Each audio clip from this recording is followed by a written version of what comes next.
What if a simple act of kindness, an ordinary gesture you thought no one noticed, was actually a test of fate?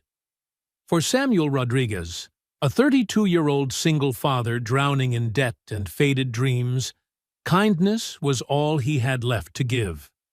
The recipient was Theodore Lancaster, a quiet, grumpy old man who shuffled into Sam's small coffee shop every morning like a ghost, always sitting at the same familiar corner table.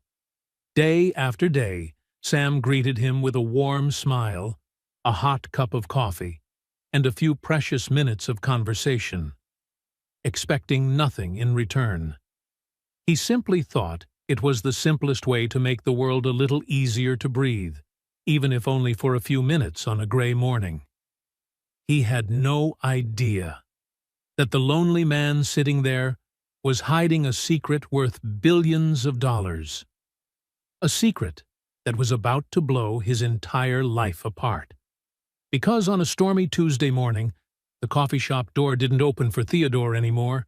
Instead, it opened for his team of lawyers, accompanied by 4 bodyguards in black suits, faces cold as stone. And they came for Sam. This is a true story about a man who once lost everything, but never lost his kindness. And about a lonely billionaire who found family in the last place he ever expected. If you believe a small act can change an entire life, hit subscribe and turn on the notification bell. So every week, I can share with you another story that reminds us how ordinary moments can restore faith in humanity. And now, what do you think will happen when that single father's name appears in the will of a stranger billionaire? Let's begin. The bell on the door of Beacon Street Cafe was the soundtrack of Samuel Rodriguez's life. Not a cheerful bell, but a weary, metallic chime announcing yet another customer in need of coffee, another plate to clear away, and a small, persistent hope that maybe, just maybe, the tip jar would be a little fuller today. The cafe itself was a relic, a time capsule stuck between decades gone by, with faded mustard-colored vinyl booths, linoleum floors that clung to your shoes, and the scent of burnt coffee mingled with bacon grease seeping into every crack of the wall. For Sam, or Samuel, as people still called him back in culinary school, Beacon Street Cafe was both a prison and a refuge.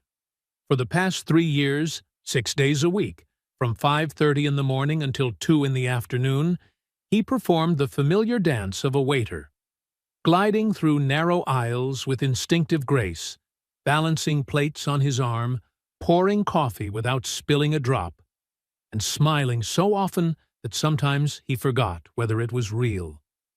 But his true passion, his soul, was locked away in a small apartment a few blocks down the street, buried under dust and unpaid bills. A dream of a restaurant bearing his name, where flavor was a language and food was a memory of childhood. That dream had become a luxury now, buried beneath piles of expenses, debt, and sleepless nights spent raising his child alone. To understand how Sam ended up in this life, we have to turn the clock back a little. Sam was born into a working-class immigrant family. His father, Miguel Rodriguez, was an electrician from Puerto Rico. His mother, Claire O'Connor, was an Irish-American nurse. They met at a hospital in Queens, between night shifts and a rainstorm, fell in love, and had Sam, their only child. He grew up between 2 worlds, hearing both Spanish and English, the smells of sofrito and soda bread blending in their tiny kitchen. His parents worked tirelessly to give their son a better life. And for a while, it seemed that dream was within reach. Sam went to culinary school. He had a natural gift for flavor, a sense of combining ingredients that caught the attention of head chefs. The future stretched wide open before him. Then Jessica Martinez walked into his life. They fell in love and married too young. When Jessica became pregnant, Sam believed he had everything: a career, a family, happiness. But life, as always, had other plans. His father, Miguel, died in a work accident when Sam was 25. 2 years later, his mother, Claire, lost her battle with cancer. And then, after their son Luke was born, Jessica realized she didn't want this life anymore. She didn't want the sleepless nights, the cramped apartment, or the financial weight of raising a child. One morning, when Luke was 2, Sam woke up to find a note on the kitchen table. "I'm sorry. I can't do this anymore. I need a different life. You're a good father. Luke will be fine with you. Jessica." And just like that, Sam became a single father. He had to quit his job at the upscale restaurant. The hours were unpredictable. He needed something stable, a shift that would let him pick up his son from school every day. That's when he found Beacon Street Cafe. Morning shift, 5:30 to 2. It meant he could pick up Luke at 3 and spend the afternoon with him. It also meant waking up at 4:15 every morning, living with chronic exhaustion, and shelving his dream of owning a restaurant.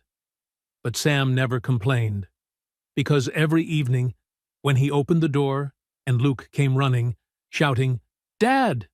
and wrapping his tiny arms around him as if the world contained only the two of them, every bit of fatigue melted away.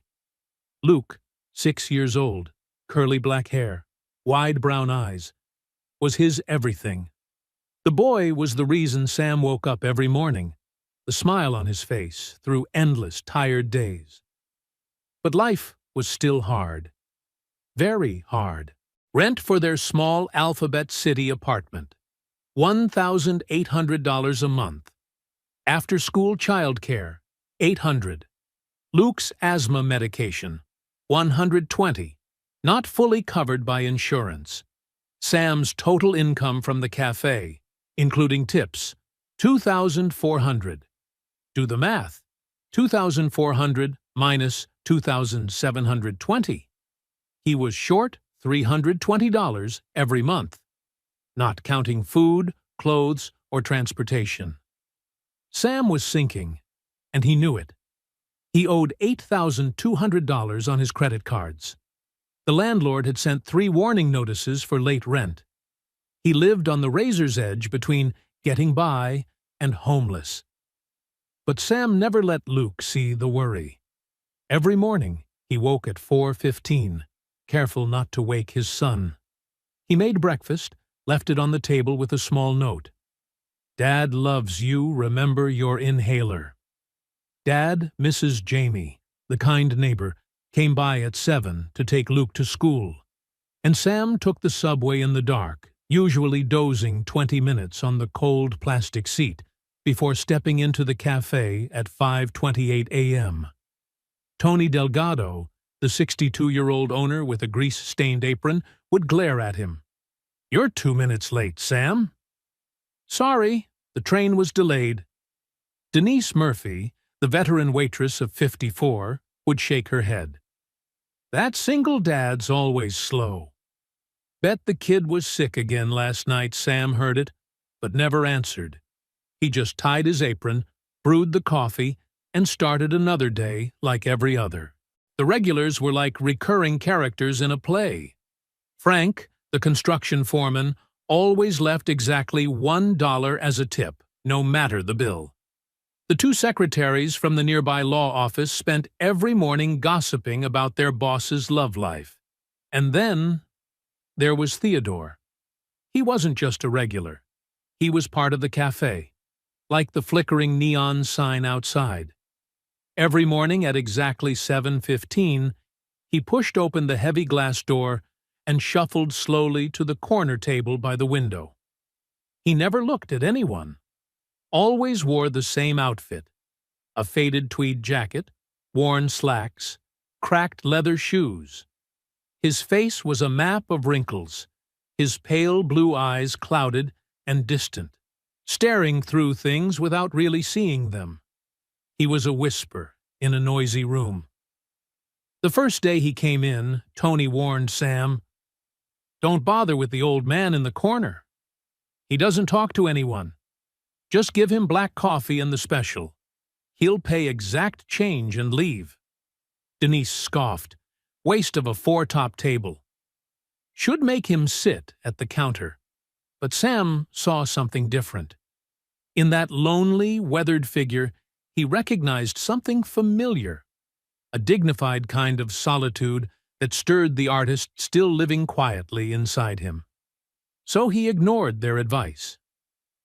On that first day, he set a menu down in front of the man. "Good morning, sir. I'm Sam. Can I start you off with a coffee?" The old man just grunted without looking up. Sam poured the coffee anyway. The next day, he did the same, and the next. For a week straight, the man responded to every greeting with silence.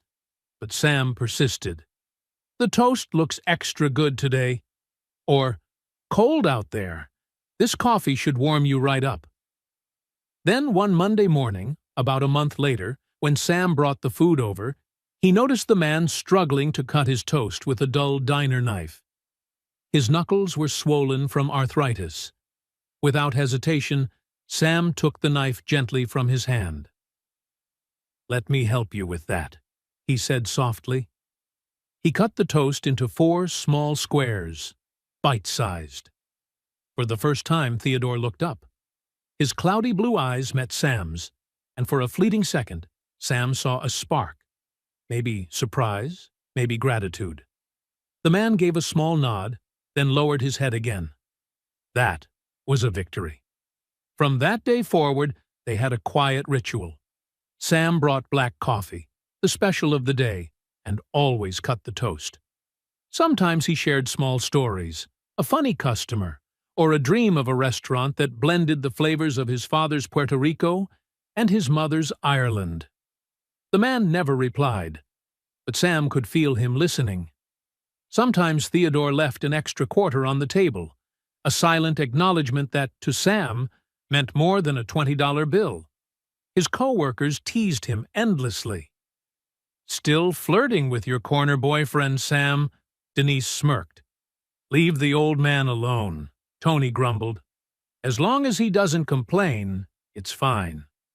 Sam didn't care. Those 10 minutes each morning had become an anchor in his chaotic life. In a world that demanded too much and gave too little, that fragile connection felt pure. He wasn't doing it for tips or thanks. He did it because when he saw that lonely man at the corner table, he knew everyone deserves a bit of warmth, even if they never ask for it. He had no idea that his small act of kindness was being observed, recorded, and judged by a mind sharper than anyone in that cafe could imagine. Weeks passed, and the quiet ritual continued. Every morning at exactly 7:15, the door opened, and Theodore walked in. And every morning, Sam was ready. Piping hot black coffee, the daily breakfast special, and his steady hands cutting the toast into 4 perfect squares. But then, something began to change. By the 6th week, as Sam refilled his cup, Theodore spoke. His voice was hoarse, faint, as if it hadn't been used in years. "You have a child?" Sam froze. It was the first time the old man had spoken to him beyond a nod of thanks. "Yes," Sam smiled, his face lighting up. "A son, 6 years old. His name's Luke." Theodore nodded slowly. "Why are you working so early?" "Who watches him?" Sam told him. "About waking up at 4:15. About preparing breakfast the night before. About the kind neighbor who got Luke ready and took him to school." Theodore listened, his pale blue eyes unblinking. "That's hard," he finally said. Sam shrugged. "It's okay. I'm his dad. I do what I have to do."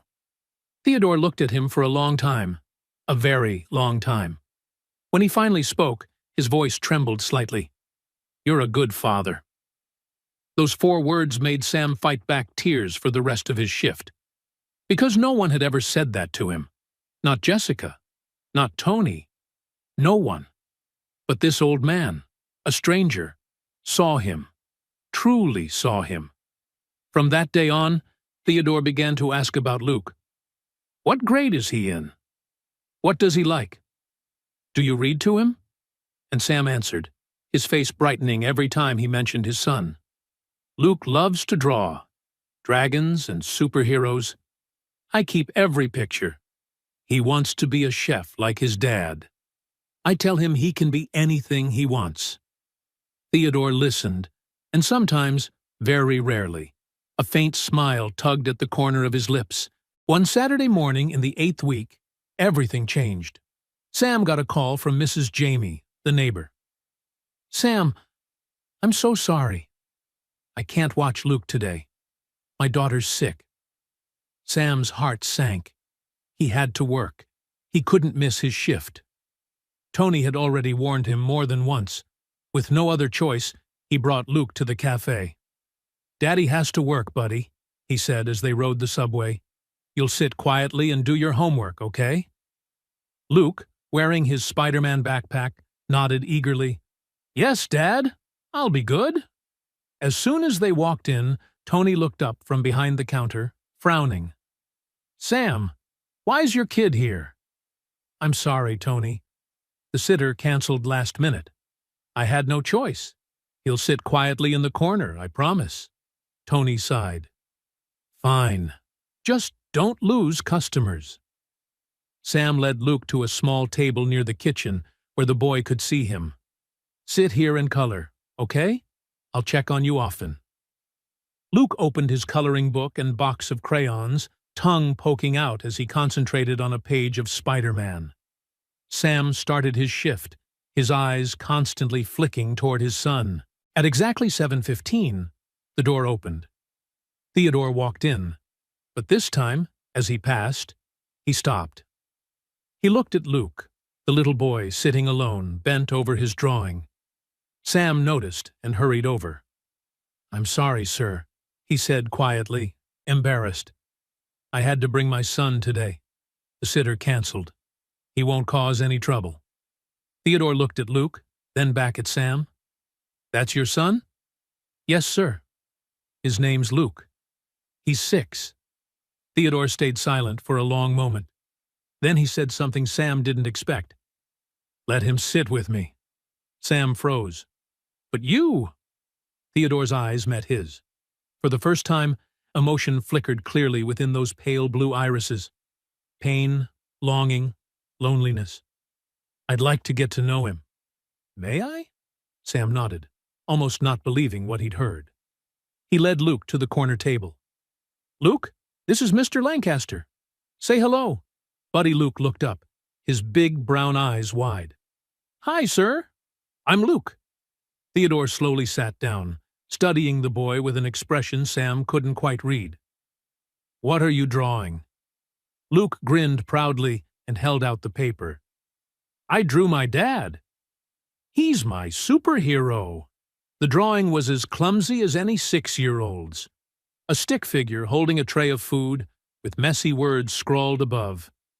My dad, my hero. Theodore held the paper, his hand trembling. Sam noticed something strange, a tear sliding down the old man's cheek.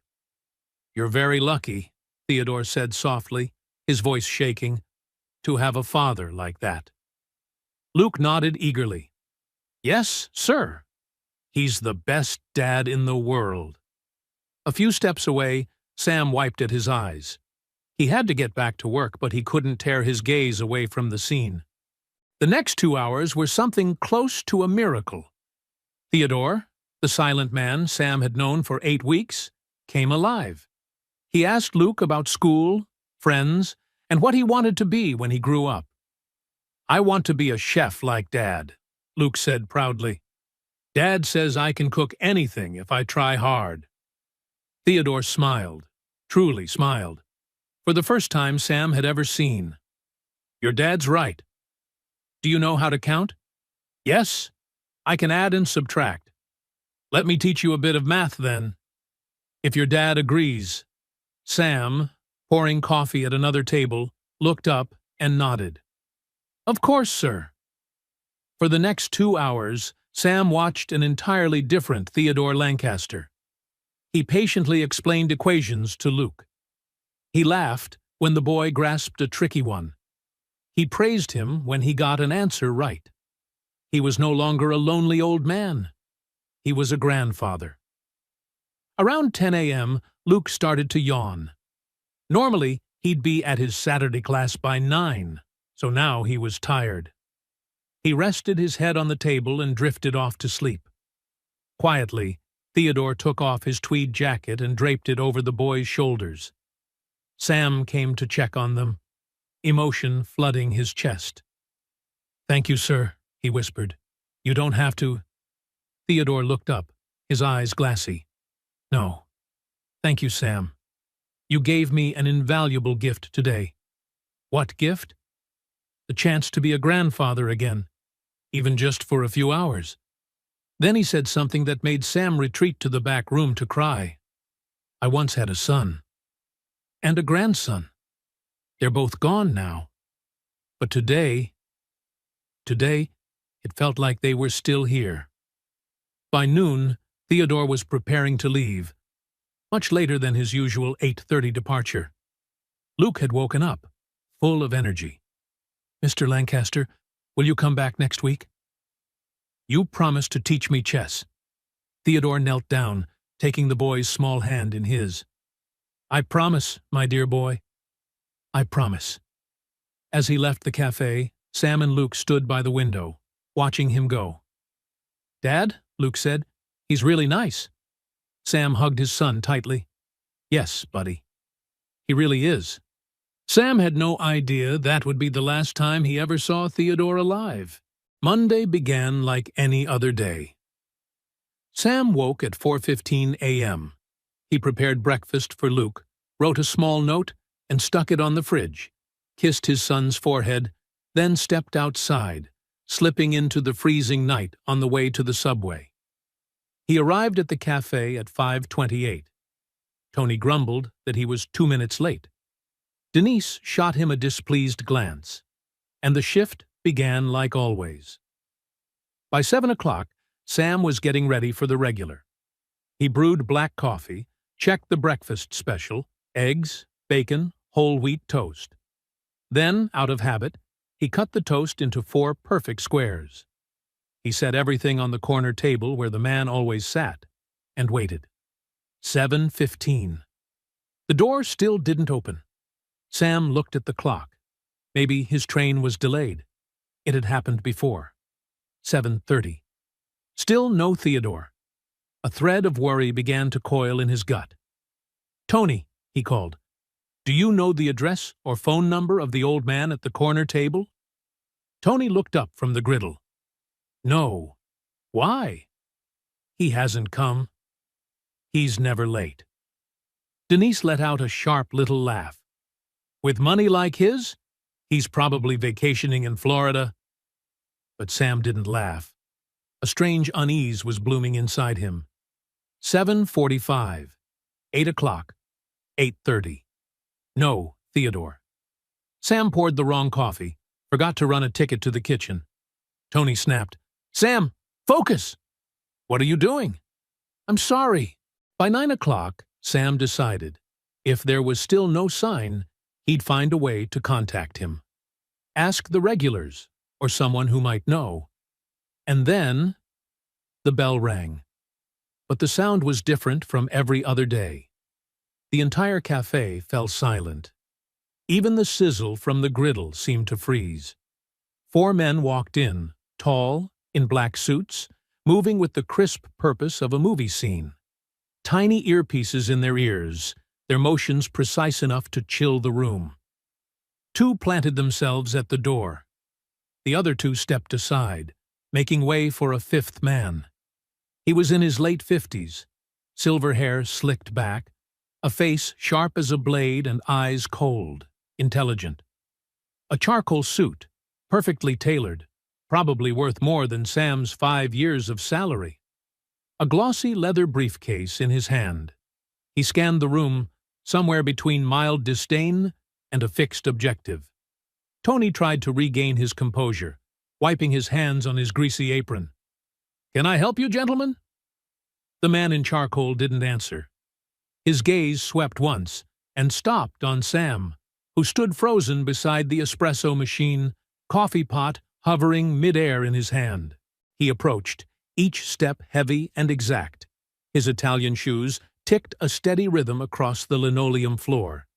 Two bodyguards followed a few paces behind, bringing with them a pressure that seemed to squeeze the oxygen from the room. "Are you Samuel Rodriguez?" His voice was low, calm, carrying an authority that made people want to nod. Sam's heart battered his ribs. He nodded, throat dry. What was happening? Was he in trouble? The rent? The credit cards? Or was something wrong with Luke? The man stopped in front of him, studying him for a long beat. "I'm Philip Anderson, a senior partner at Peterson and Associates. I'm Mr. Theodore Lancaster's personal attorney." The name hung in the air. Theodore Lancaster. It took Sam a few seconds to make the connection. The old man from the corner table. "Theodore," Sam whispered. "Is he okay?" "He didn't come in this morning. I was a little worried." Mr. Anderson's face softened. "Barely. Mr. Lancaster passed away peacefully in his sleep late Sunday night." Sam's whole world tilted. The coffee pot in his hand suddenly weighed too much to hold. A wave of grief rose up, sudden, fierce. It made no sense. He hardly knew the man. But that quiet routine, that black coffee, that morning nod, they had become part of his life. A small anchor in a chaotic world. And now, it was gone. The image of him smiling at Luke, the look in his eyes when he said, "You're very lucky," and the promise to teach chess, all of it flashed back like a film reel snapping. "Oh, God," Sam murmured. I'm so sorry to hear that." The first tear fell before he could wipe it away. Brenda at the bar gaped. Frank folded his newspaper. The whole cafe watched, following a scene no one understood. Mr. Anderson gave a slight nod, voice even. Mr. Lancaster was a very meticulous man, with very specific instructions. In his last will and final instructions, there is a provision requiring your immediate presence. If you're able, please make arrangements. A car is waiting outside to take us to the office." "A will?" Sam blinked. "I think there's been a mistake. I just served him coffee." "There's no mistake, Mr. Rodriguez," Anderson said, firm but not unkind. "You are the person who cut his toast into 4 squares every morning, for the past 18 months, without ever needing to be asked." That detail stunned Sam. He had noticed. Not just noticed. He had told his attorney. "Sal," Sam turned to Tony, who stood rigid behind the counter. I don't know what this is." Tony only said quietly, "Go, Sam. Just go." Denise will cover Denise shot him a look. A flicker of envy in her eyes, but no words. Sam untied his apron and set it on the counter. He grabbed his old bag from the back and stepped out. 4 bodyguards and the attorney closed ranks around him, forming a strange circle, between a tiny coffee shop and a faraway world of privilege. Both staff and customers stared, as if watching someone get pulled into a story that didn't belong to them. Outside, the air was cold and damp. A sleek black Lincoln Continental waited at the curb, engine purring softly. A bodyguard opened the door. As Sam sank into the supple leather seat, the most luxurious thing he'd ever touched, he glanced back at Beacon Street Cafe, where it had all begun. It looked small and sad beneath the gray sky. A cold intuition threaded through him. He would never look at it the same way again. The morning ritual was over, and something new, complicated, profound, and impossible to predict, had just begun. The trip to the law office was a silent, surreal passage across the city. Sam stared out through the dark-tinted window. Familiar streets suddenly felt distant, separated from him by a thin veil of mist. Inside the car was a quiet oasis steeped in the smell of leather and polish. Mr. Anderson sat opposite, flipping through documents in his leather briefcase. His face was a professional mask, unreadable. In Sam's head spun a vortex of confusion and a dull grief for the old man he had hardly truly known. Peterson and Associates occupied the top floor of a glittering skyscraper in the financial district. A world far from Beacon Street Cafe, marble floors, soaring glass walls with a panoramic view of the city, hushed corridors lined with art. Sam, in faded jeans and worn sneakers, felt like a stray cat that had wandered into a palace. He was led into a large conference room where a long, glossy walnut table dominated the space. At one end of the table sat two people who looked out of place here, though for different reasons. They radiated the aura of offended privilege and impatience. The man, late 20s, hair slicked back, a designer suit a bit too tight, eyes etched with irritation. The woman beside him, likely his mother, dressed flawlessly, her face a mask of polite disdain, 10 fingers tapping impatiently on the tabletop. Mr. Anderson cleared his throat as they entered. Ms. Natalie Lancaster, Mr. Justin Lancaster. This is Mr. Samuel Rodriguez. Justin's gaze slid over Sam with open contempt, his lip curling. This is who we've been waiting for. A waiter? Grandpa must have been senile. Justin, please, the mother chided, though there was no heat in her voice. Her look toward Sam was just as cold. Mr. Rodriguez, please have a seat. Anderson indicated the chair at the opposite head of the table, set apart from the Lancasters. The distance was intentional, a chasm between two worlds. Sam sat down, fingers interlaced tightly in his lap. The bodyguards stood motionless against the far wall. The air was so taut it could be cut with a knife.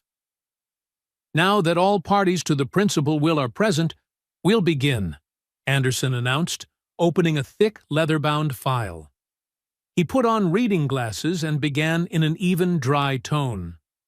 Most of it was legal terminology that washed over Sam. Trusts, endowments for charities he'd never heard of, bequests to funds he couldn't picture. The numbers were so enormous they became abstractions, no longer money. Clearly, the Lancaster estate was a mountain. Then Anderson paused, looking directly at Natalie and Justin. To my daughter-in-law, Natalie Lancaster, and to my grandson, Justin Lancaster, I bequeath the contents of the Lancaster Family Trust, as previously arranged. The principal amount equivalent to $5 million to each, Justin snorted loudly. $5 million? That's it? An insult. The company's worth billions. Your grandfather liquidated most of his personal holdings over the past 2 years, Anderson replied coolly. He had full rights over his assets. He owed no one anything. He owes us, Natalie snapped, the polite mask cracking. We are his family. Anderson ignored the outburst and read on. All remaining personal effects, real property, and control of Lancaster Enterprises shall be handled as follows. He drew a deep breath. Sam held his, still not knowing why he was here. To my friend and physician, Dr. Howard Chen, I leave $2 million. He turned a page. Sam's eyes widened. And now, Anderson looked up over the rim of his glasses straight at Sam, his voice carrying in the hushed room, we come to the final clause. He read, To Mr. Samuel Rodriguez, the young man at Beacon Street Cafe, who extended kindness to an old man when there was no reason to, who treated him with dignity when others saw only a nuisance, and who never forgot to cut his toast because he noticed the old man's hands trembled. Sam's vision blurred with tears. He had noticed all of it. Anderson continued, his voice seeming to soften. To Mr. Rodriguez, I leave a legacy of kindness repaid. First, a gift of $500,000 to be transferred immediately to his account, to ease burdens as he once eased mine. Sam's mouth fell open. The room tilted. $500,000. More than any number he'd ever held in his life. Enough to clear every debt, to provide for Luke for years. A miracle. What? Justin shot to his feet, roaring. The old man's given $500,000 to some busboy? We'll sue. He wasn't of sound mind. Sit down, Mr. Lancaster, Anderson said, voice like ice. I'm not finished. Justin glared, then sank back into his chair, face flushed with rage. Anderson adjusted his glasses and read the final line. And finally, because it was the last place on earth I felt seen, not as a source of money, but as a human being, I bequeath to Mr. Samuel Rodriguez the entirety of the assets and business known as Beacon Street Cafe at 428 East 14th Street, which I purchased 6 months ago through a subsidiary. Silence. A heavy, suffocating silence filled the conference room. Sam stared. The cafe? He had bought the cafe for himself. Justin laughed. Not a pleasant laugh, but a cold, vicious, incredulous bark. The cafe. He left him a grease trap. Perfect. After all those pretty words, he locked the busboy in his own cage. Grandpa had a twisted sense of humor, but Anderson did not laugh. He closed the will, removed his glasses, and looked at Sam with an expression hard to name. Part sympathy, part respect, and part warning. There is one more thing, Mr. Rodriguez. The cafe comes with a small investment portfolio Mr. Lancaster attached to the business to secure long-term operations and renovation. That portfolio is currently valued at approximately $6 million. Justin's laughter died. The color drained from his face, from red to chalk white. Natalie's carefully manicured hand flew to cover her mouth. Sam felt the ground drop away beneath him. $6 million. The cafe. Not a cage. A kingdom. The taciturn old man he served every morning, the man he had once pitied, wasn't just wealthy. He was Theodore Lancaster, founder of Lancaster Enterprises, a mogul hiding in plain sight. And he had just handed a one-time culinary school dropout, turned waiter, the keys to a new life.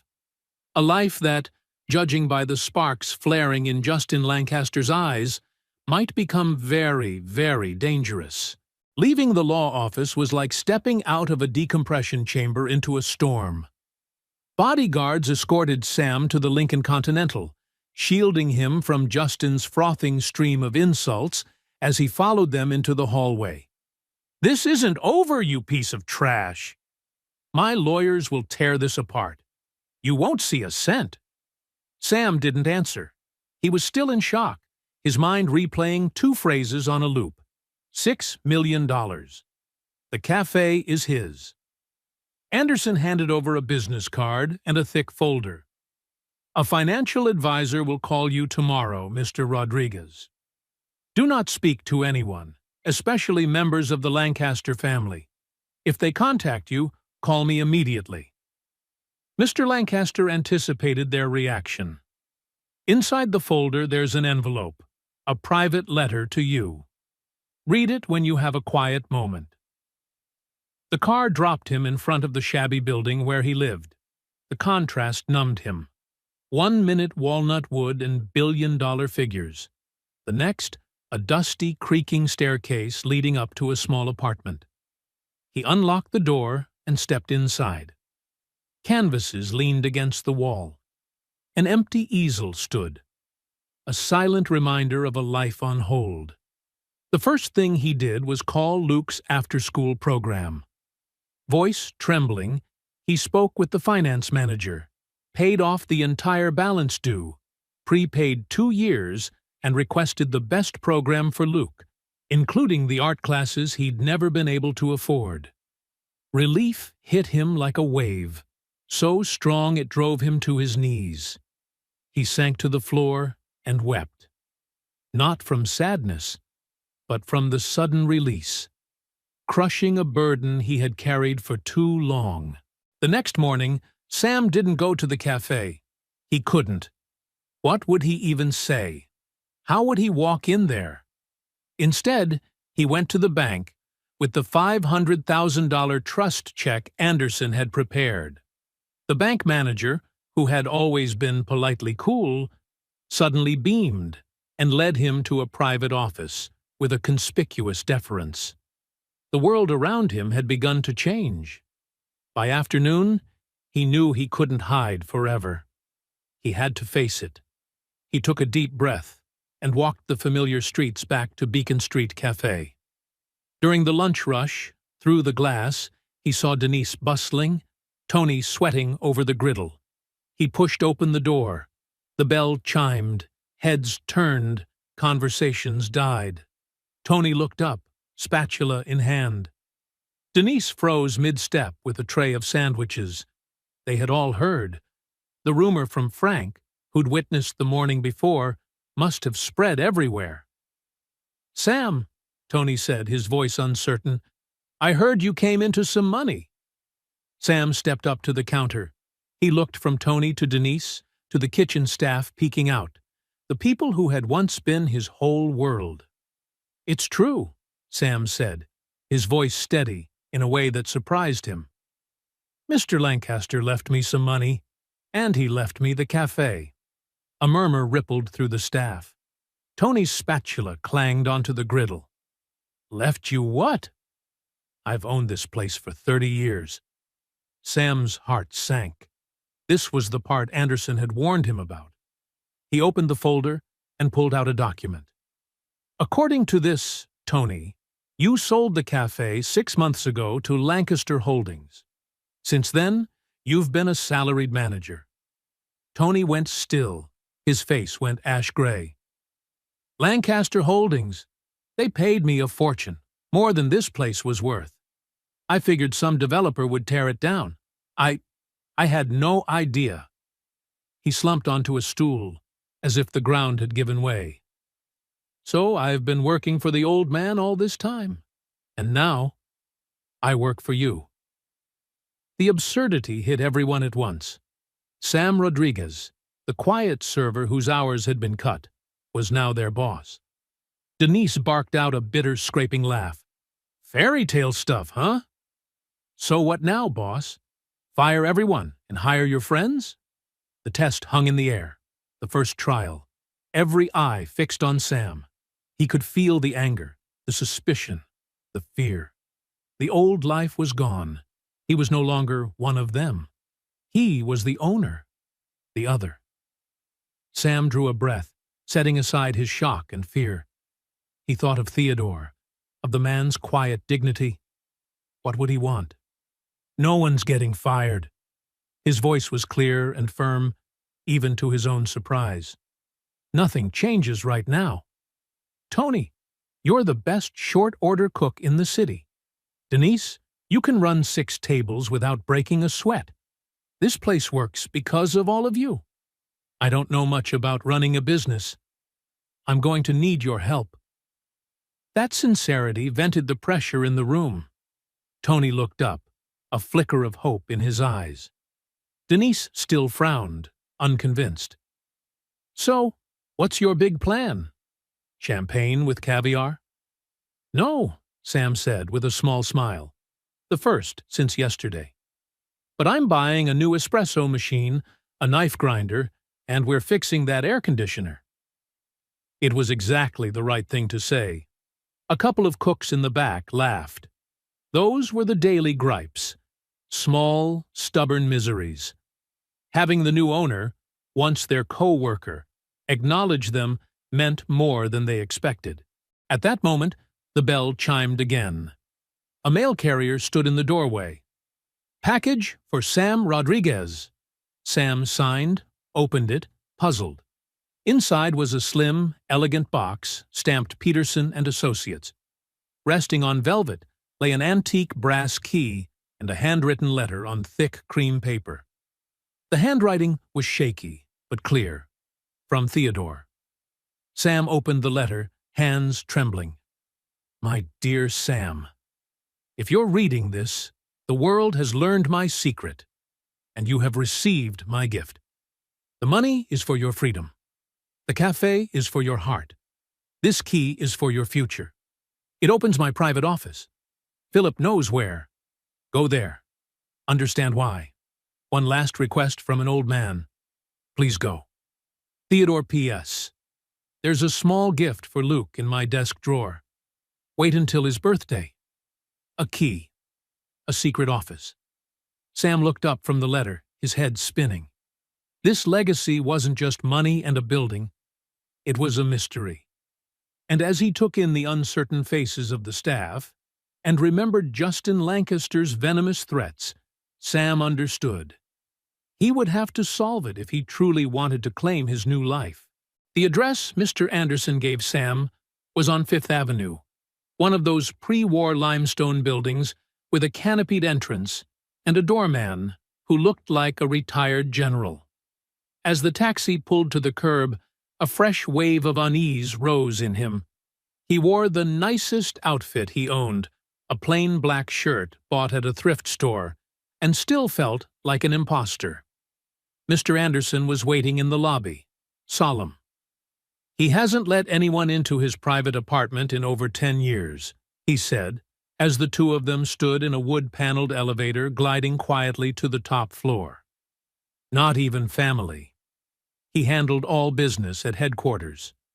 This was his refuge. The elevator opened directly into the apartment. Sam stepped out and forgot to breathe. The space was vast, walls of glass from floor to ceiling, looking straight out over Central Park.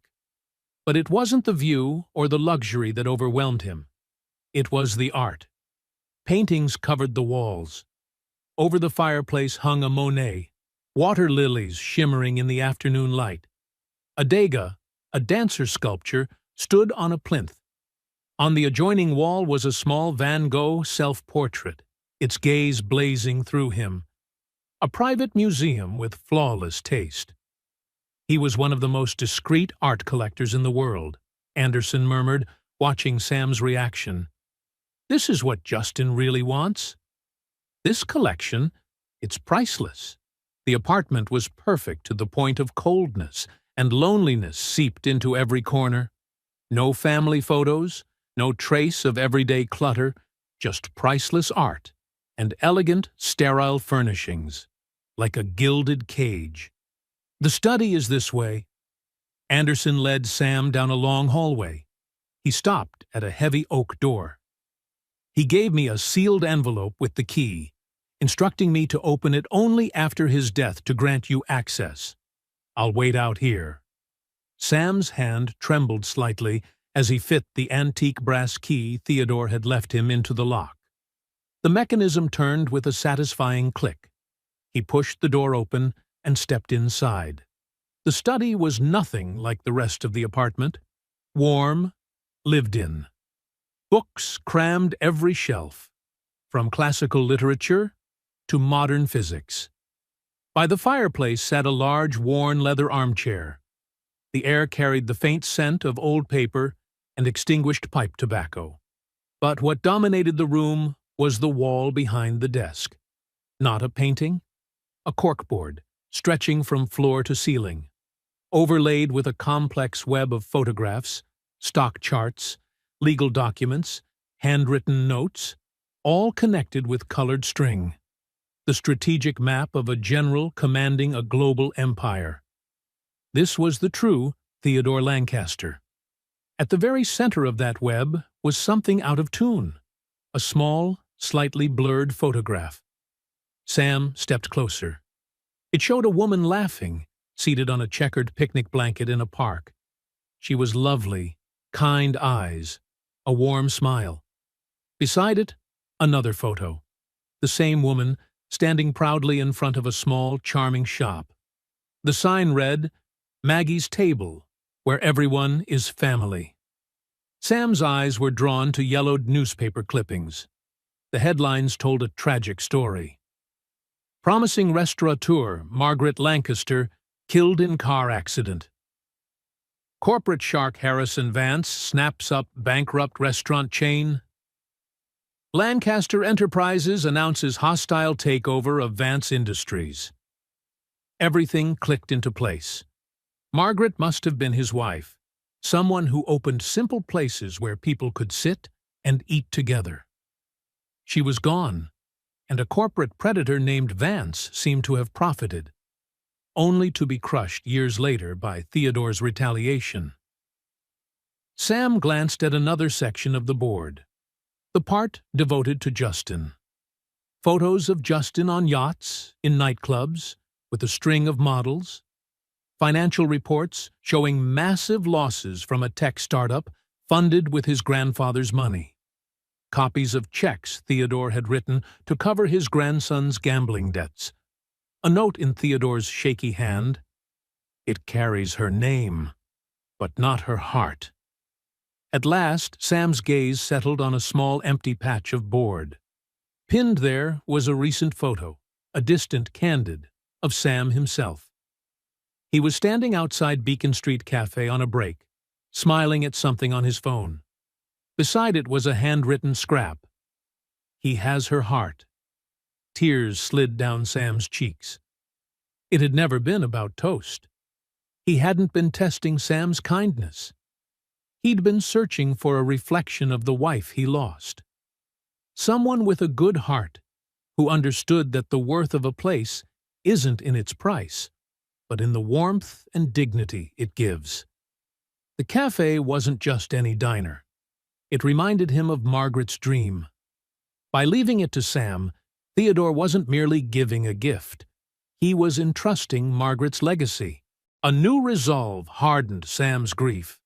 Now, it wasn't about money. It was about honoring the faith of a lonely old man who had lost everything that truly mattered. Justin didn't just want money. He wanted to erase the last thing his grandfather had built. The only legacy Theodore believed was worthy. Sam stepped to the desk. On it sat a sealed envelope with his name. He opened it. Inside were a letter and a share certificate. A single share of Lancaster Enterprises. The letter read, "Sam, knowledge is power. This single share gives you the legal right to attend next month's annual shareholders meeting. Justin will be there. He will try to seize control of the board. He thinks you're a nobody. Prove him wrong. Everything you need is in this room. Your friend, Theodore." Sam looked around. The lattice of power, the story of love, loss, and revenge. A complete dossier on the Lancaster Empire and its enemies. Theodore hadn't left just a diner and a fortune. He had left Sam an arsenal. The battle with Justin Lancaster was coming, and Theodore had just armed the most unlikely soldier for the fight of his life. The following weeks were a whirlwind of change for Sam. By day, he learned to run Beacon Street Cafe. With the help of the financial advisor Theodore had arranged, he began to understand profit margins, supply chains, and payroll. The $6 million portfolio wasn't just a staggering figure. It was a finely tuned trust, generating steady income to keep the cafe running, pay the staff, and let him live without fear for the first time in years. The first thing he did was raise everyone's wages, starting with Tony and Denise. Denise, once his sharpest skeptic, still eyed him warily, as if waiting for the mask to slip. The turning point came one sweltering afternoon when the ancient kitchen air conditioner groaned once and died. The temperature soared like a furnace. "That's it! I quit!" Denise threw down her apron. "I'm not working in a sauna." Once, Sam would have begged her to stay. Now he only nodded. "You're right," he said calmly. "This is unacceptable." He picked up the phone. 2 hours later, a crew of technicians arrived, installing a brand-new commercial cooling system. Sam paid for the emergency job without hesitation. The next day, the cafe was cool and comfortable.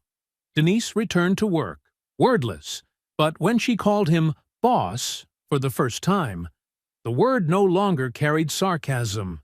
Sam had earned real respect, not by speeches, but by action. But at night, he lived in another world. In Theodore's study, alongside the reluctant yet relentless Anderson, Sam became a student of power. He carefully dismantled the complex web on the wall, learning about shell companies, leveraged acquisitions, and proxy battles. He read Theodore's private journals, where the old man poured out thoughts on business, humanity, and the wound that never healed. Margaret. Through those pages, Sam understood Justin better. A reckless heir burning through his grandfather's fortune on empty ventures, feeding on resentment. Then Sam discovered Theodore's final move. In his later years, Theodore had carved the Lancaster Empire into smaller parts, leaner but more vulnerable, and funneled most of his personal wealth into anonymous charities. The result? Justin was starved of resources, unable to buy control outright. Theodore had left his grandson not an empire, but a battlefield. Still, Justin had one advantage: a few board members loyal to his father, who saw him as the rightful heir. Piecing together Theodore's notes, Sam saw the plan. At the upcoming shareholders' meeting, Justin would call for a no-confidence vote against the current CEO, a loyalist to Theodore, then leverage the Lancaster name and allies to seize the chairman's seat. "He can't win outright," Anderson said one night, pointing at the shareholder chart. "But he can create chaos, panic the investors, tank the stock, then force a buyout by another conglomerate where he'll be installed as a puppet. His ego would rather burn the empire than be ignored." Sam stared at the single share certificate on the desk. "So, how do we stop him?" Anderson's reply was quiet, steady. "With the only weapon Theodore gave you, the truth. That share gives you the legal right to enter that room and speak. You can't win with votes, but you can win with hearts and reason." The sleepless nights followed one after another. Sam and Anderson plotted. A daring, improbable plan built on Sam's ability to convince a roomful of sharks that a man who once served coffee understood what was right better than the heir to a dynasty. The day of the meeting arrived. Sam stood before the mirror in Theodore's penthouse bedroom. No more faded t-shirt. Anderson had insisted on hiring a stylist. He wore a perfectly tailored navy suit, hair slicked neatly back. He looked composed, confident, though inside his heart thrashed like a trapped bird. "You're ready," Anderson said from the doorway, a rare, faint smile crossing his face. Theodore would be proud. 2 security guards escorted Sam to the lobby. As he stepped into Lancaster Tower, the chandeliers blazing overhead, he saw him, Justin, surrounded by allies, laughing loudly, arrogance pouring off him. When he spotted Sam, his grin faltered, then curved into a mocking smile. "Well, look who showed up," Justin said loudly, for everyone to hear. "Here to serve coffee, buddy?" Laughter rippled through the group. Sam didn't answer. He met Justin's gaze, calm and steady. "I'm a shareholder, Justin," he said, his voice clear and firm. "And I have every right to be here." He walked straight past him, head held high. And in that moment, the man once dismissed as the corner table waiter stepped into the lion's den. The battle had begun. The boardroom felt like a theater of corporate power. A massive U-shaped table filled the center, surrounded by men and women in immaculate suits, faces carved from years of wealth and authority. Behind them, tiered rows overflowed with shareholders, analysts, and members of the press. Led by Mr. Anderson, Sam took a seat in the front row reserved for shareholders. He could feel the weight of hundreds of eyes, curious, skeptical, even mocking.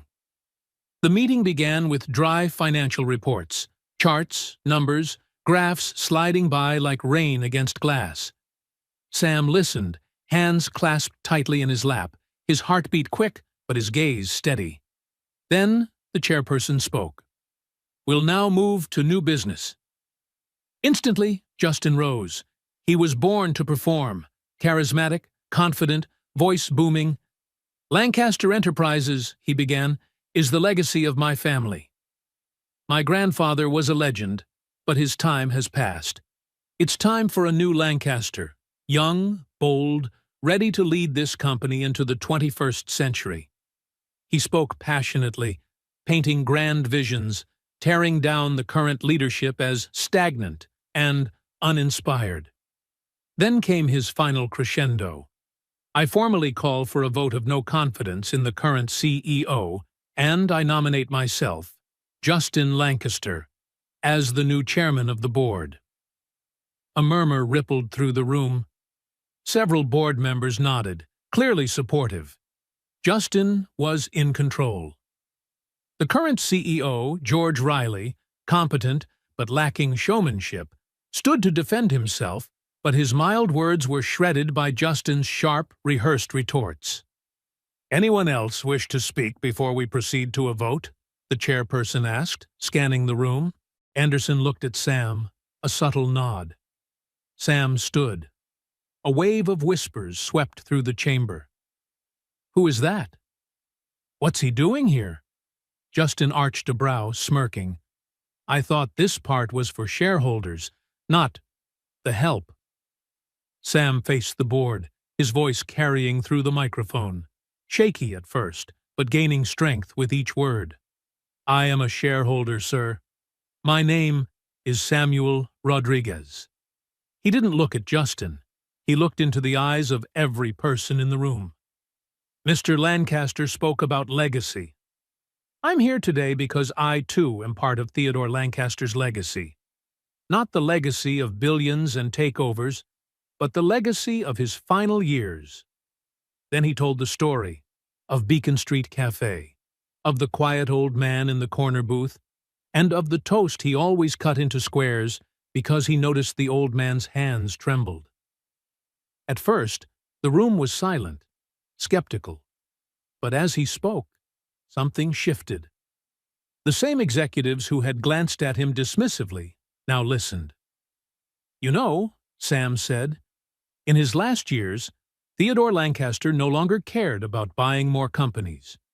He cared about people. He spent his mornings in a small cafe, watching them. He wasn't looking for the best CEO. He was looking for the truest heart." He paused, then turned his gaze toward Justin. "Justin Lancaster says he has a bold vision. But according to the documents Theodore Lancaster left, records now in the possession of attorney Philip Anderson, what did that vision bring?" Anderson stepped forward, placing a thick binder on the chairman's desk. "Copies for the entire board," he said coolly. Sam's voice grew stronger. "A vision that led to a loss of $4.2 million on a failed tech project. A vision that forced his grandfather to cover $890,000 in gambling debt. And finally, a vision so reckless that Theodore Lancaster himself wrote in his own hand, 'My grandson has the ambition of a king, but the judgment of a fool. I cannot leave my empire to Justin, not out of malice, but out of duty to protect it from his own hands.'" Gasps swept the room. Justin's face flushed red, trembling with rage. "Lies. All lies." "No," Sam said calmly, eyes steady. "It's all documented. Theodore Lancaster believed the heart of this company was not in its stock price, but in its dignity and conscience, something his grandson never understood." He took a breath, his voice clear, resonant. "I'm not here to seize power. I'm here to honor Theodore Lancaster's final vision." He turned to the board. He didn't want a new king. He wanted a guardian. He trusted George Riley, the man he once called the backbone of this company. But he also knew this company needed a soul. Sam's tone softened, warm and resolute.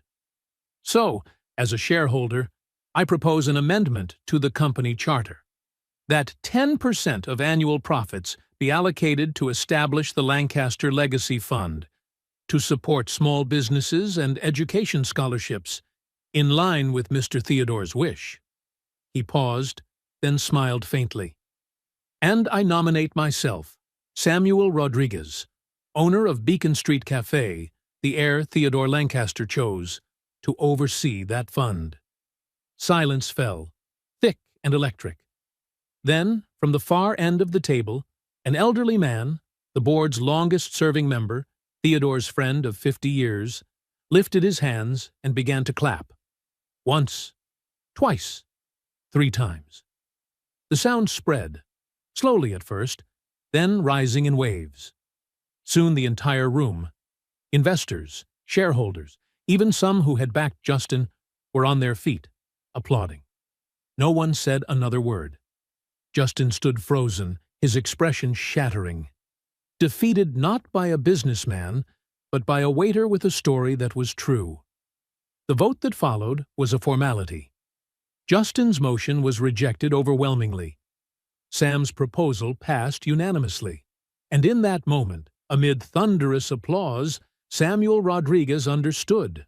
The lonely old man had chosen right. 6 months later, Beacon Street Cafe had been transformed. It was brighter now, tidier, and the kitchen looked like a true artist's studio. But the old mustard-colored vinyl chair at the familiar corner table remained, now sealed under a thin layer of clear protective plastic.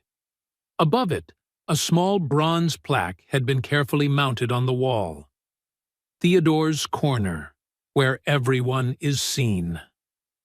Sam now divided his time between running the cafe, with Tony as a well-paid manager and Denise as an improbably loyal shift leader, and overseeing the Lancaster Legacy Fund, which was quietly changing lives.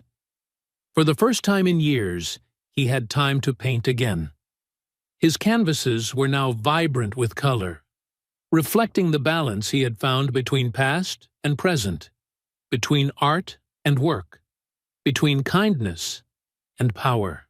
One Saturday morning, Luke, now 7, sat at the corner table doing homework. Sam passed by, carrying 2 cups of hot chocolate.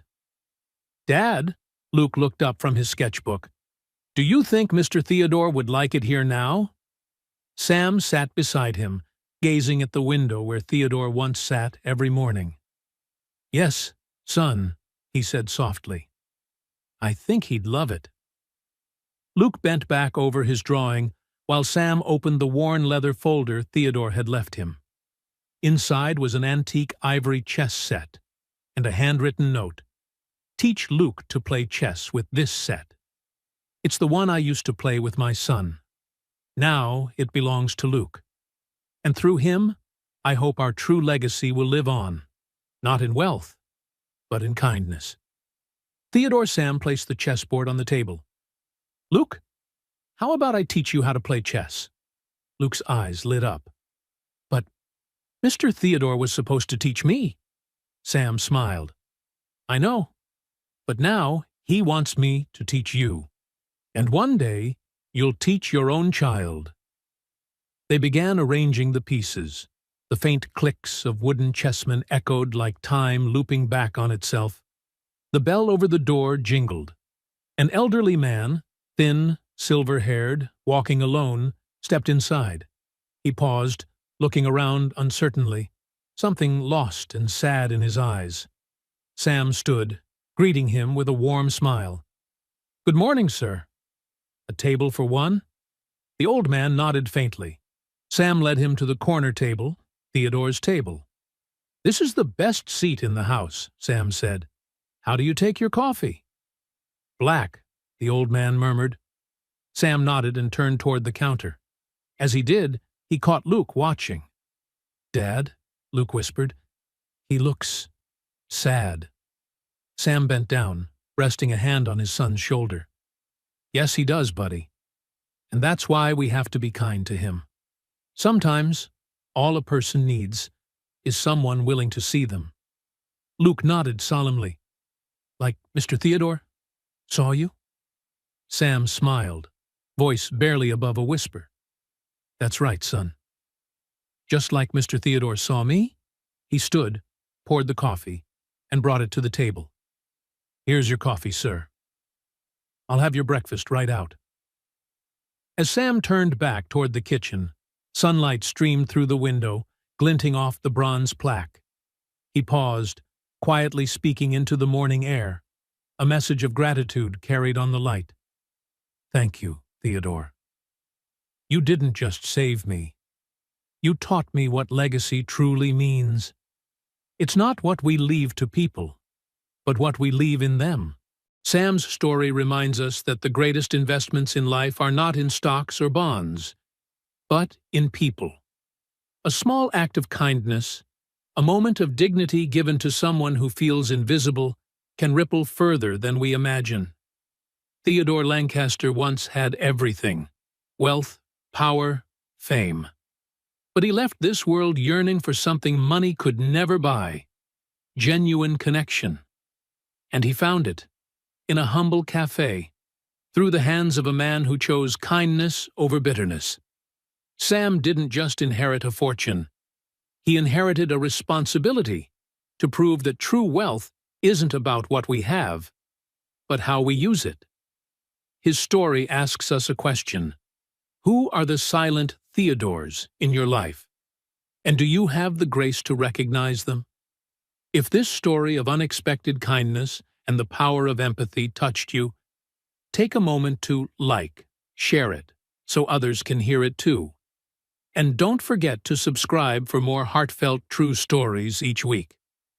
Because sometimes, one small act of kindness can change an entire life. Not only for the one who receives it, but for the one who gives it.